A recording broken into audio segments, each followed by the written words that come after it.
So I'm going to walk through pressure checking a circle system and a non-rebreathing system. So first we want to make sure that our machine is hooked up to our oxygen supply and that we have our scavenge hooked up as well.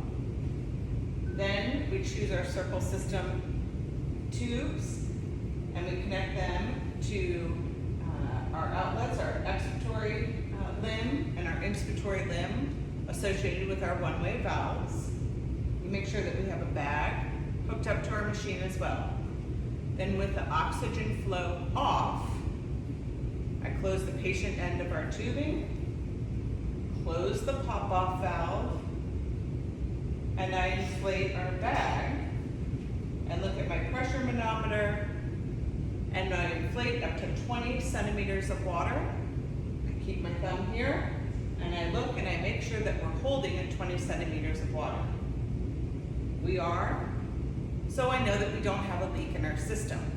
At this point, I open the pop-off valve, my thumb is still occluding, and I make sure that we have a competent valve and that the pressure drops within the system before I take my thumb off. I just pressure checked a circle system. I can then switch to the non-rebreathing system.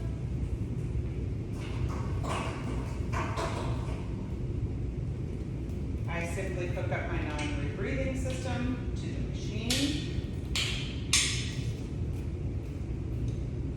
I then attach a pressure manometer between the breathing tube and the bag, so the pop-off valve and the bag. I can put my pressure manometer.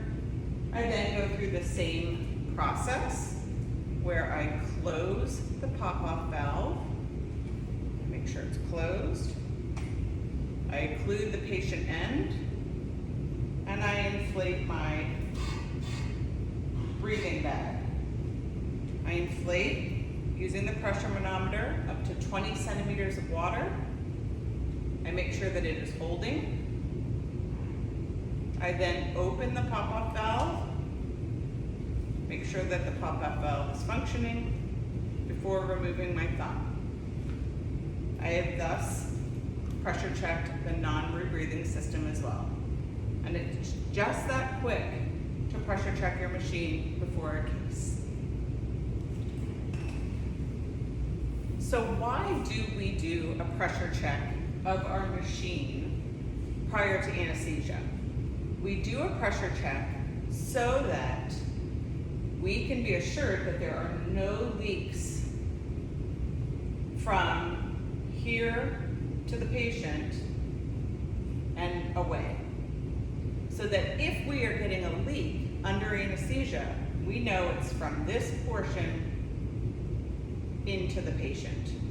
So we know that, for example, a leak is with our endotracheal tube or the cup of our endotracheal tube, something to that effect, but it will not be from this portion to the machine side. So that is a question that we get. Why do we perform this leak check? And it is for safety of our patient under anesthesia and to make sure that we don't have leaks within our system.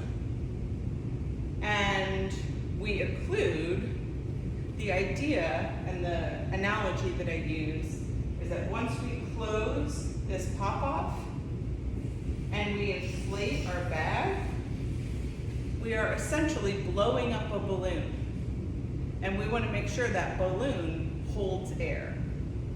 So we don't want to add to the balloon, so we have no oxygen flow going in, so that we can make sure that nothing is escaping.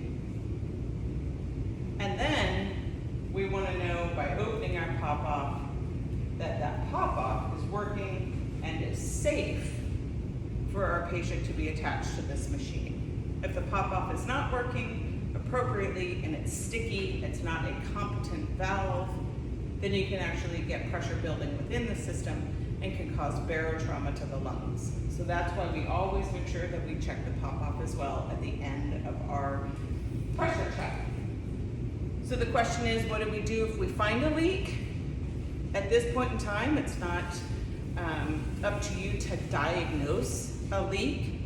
If you're having trouble pressure checking, come get one of us and we will help you diagnose the leak and potentially get new equipment or something like that. Because an easy first step is just to grab new tubes, a new bag, pressure check again. If you're still having problems, that's where you grab one of us and we'll help you diagnose the leak.